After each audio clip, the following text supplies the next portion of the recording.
Renungan Harian, Ilustrasi Inspirasi, dan Ayat Alkitab. Renungan pertama, berjaga-jaga dan tidur. Karena Allah tidak menetapkan kita untuk ditimpa murka, tetapi untuk beroleh keselamatan oleh Yesus Kristus, Tuhan kita, yang sudah mati untuk kita, supaya entah kita berjaga-jaga, entah kita tidur, kita hidup bersama-sama dengan Dia. 1 Tesalonika 5-9-10. Ditimpa murka adalah keadaan akhir dari insan yang hidupnya harus menanggung hukuman sebab berpikir bahwa mereka menjalani hidup dengan pola sesuai dengan kekuatan atau kesanggupan mereka dengan tidak peduli pada kehendak Tuhan. Setiap kesalahan dosa harus dihukum oleh murka Allah. Beroleh keselamatan oleh Yesus Kristus adalah dasar iman kekristenan. Sebab itulah yang melandasi seluruh hidupnya. Tanpa Kristus tidak keselamatan kepada manusia yang sudah semakin jauh dari Allah. Berjaga-jaga adalah panggilan untuk setiap tindakan hidup ini ada selalu dijaga dengan warna ketaatan baca kasih yang besar kepada Allah. Lengah sedikit saja adalah celah besar bagi musuh untuk masuk dan membinasakan iman serta pengharapan akan keselamatan di dalam Tuhan Yesus Kristus itu. Tidur adalah ilustrasi tentang hidup manusia yang tidak akan mungkin terjaga sepenuhnya sepanjang waktu. Manusia itu lemah dalam segala hal dan pasti akan tertidur. Tetapi janganlah iman yang tertidur. Berjaga-jagalah dalam seluruh keadaan sadar dan tetaplah terjaga dalam segala kelemahan dengan tetap percaya pada Kristus yang selalu menyertai dalam segala perkara, supaya entah kita berjaga-jaga, entah kita tidur, kita hidup bersama-sama dengan Dia. Janganlah kamu menjadi hamba uang dan cukupkanlah dirimu dengan apa yang ada padamu. Karena Allah telah berfirman, Aku sekali-kali tidak akan membiarkan engkau dan Aku sekali-kali tidak akan meninggalkan engkau. Ibrani 13:5. Renungan kedua, kecantikan batiniah, tetapi perhiasanmu ialah manusia batiniah yang tersembunyi, dengan perhiasan yang tidak binasa, yang berasal dari roh, yang lemah lembut dan tenteram, yang sangat berharga di mata Allah.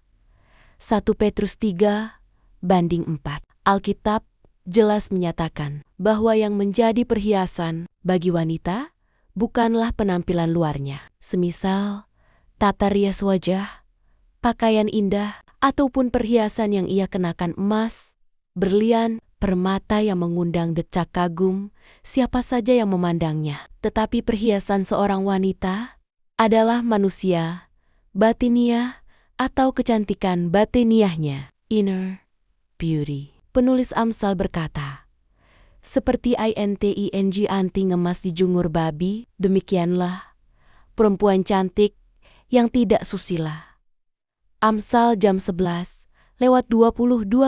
Kecantikan fisik lahiriah wanita takkan berarti apa-apa. Kemolekan adalah bohong dan kecantikan adalah sia-sia. Ansau trezum itringta bila tidak diimbangi dengan moral yang baik. Wanita yang berbudi harus memiliki roh yang lemah lembut dan penguasa diri dalam segala hal, sehingga keberadaannya senantiasa menjadi berkat karena ia membuka mulutnya dengan hikmat. Pengajaran yang lemah lembut ada di lidahnya.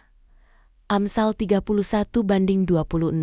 Banyak contoh wanita-wanita dalam Alkitab yang hidupnya menjadi teladan karena cantik batinnya. Esther adalah perempuan Yahudi yang berani mempertaruhkan reputasi dan juga nyawanya demi keselamatan bangsanya dari rencana jahat Haman. Ia berjuang menegakkan kebenaran dan dengan tegas melawan ketidakadilan. Deborah dipilih Tuhan untuk membebaskan bangsanya dari tangan Yabin, Raja Kanaan. Ia pun mendukung dan memberi semangat kepada Barak menghadapi panglima perang Raja Yabin, yaitu Sisera. Kata Deborah, baik, aku turut. Hanya engkau tidak akan mendapat kehormatan dalam perjalanan yang engkau lakukan ini, sebab Tuhan akan menyerahkan Sisera ke dalam tangan seorang perempuan.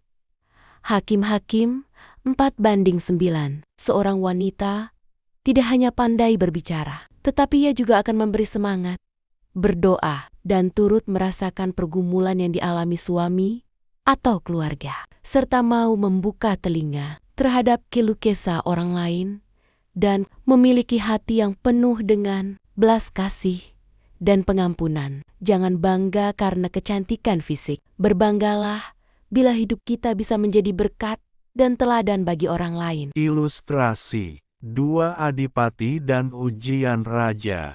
Alkisah di sebuah kerajaan, sang raja sedang mempertimbangkan untuk mengangkat salah satu dari dua adipatinya menjadi perdana menteri yang baru. Kedua adipati ini memiliki wilayah kekuasaan yang sama besarnya, namun metode pendekatan mereka sangat berbeda. Adipati pertama adalah seorang pria yang sangat vokal. Setiap kali ada sidang, ia selalu membawa tumpukan gulungan perkamen yang berisi daftar panjang hadiah, pajak yang ia kumpulkan, dan laporan pembangunan lumbung padi di wilayahnya. Ia selalu memastikan semua orang di istana mendengar kontribusinya. Adipati kedua adalah pria yang lebih pendiam. Ia jarang bicara di sidang kecuali diminta, dan laporannya selalu singkat, hanya berisi angka-angka mendasar tanpa omongan yang berbelit-belit. Suatu hari, sang raja ingin menguji kelayakan mereka dengan cara yang tidak biasa. Raja mengundang kedua adipati tersebut untuk makan malam pribadi secara terpisah.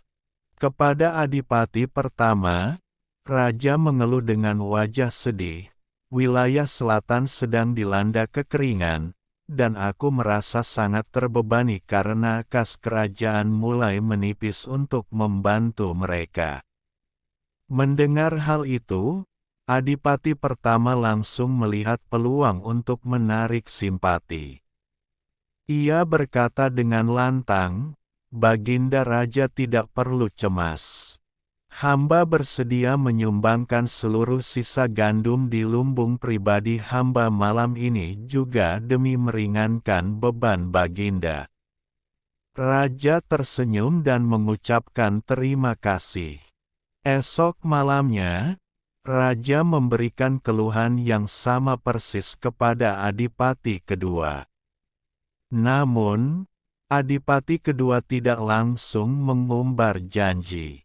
Ia terdiam cukup lama, berpikir, lalu menjawab dengan hati-hati, "Hamba mohon ampun, Baginda. Hamba tidak bisa menjanjikan bantuan malam ini karena hamba harus memeriksa kembali berapa banyak cadangan pangan yang tersisa untuk rakyat di wilayah hamba sendiri terlebih dahulu. Hamba tidak ingin demi terlihat setia di depan Baginda, hamba justru membuat rakyat hamba sendiri kelaparan." Raja terdiam, lalu menyuruhnya pulang. 2 hari kemudian, di depan seluruh menteri, Raja mengumumkan adipati kedua sebagai perdana menteri yang baru.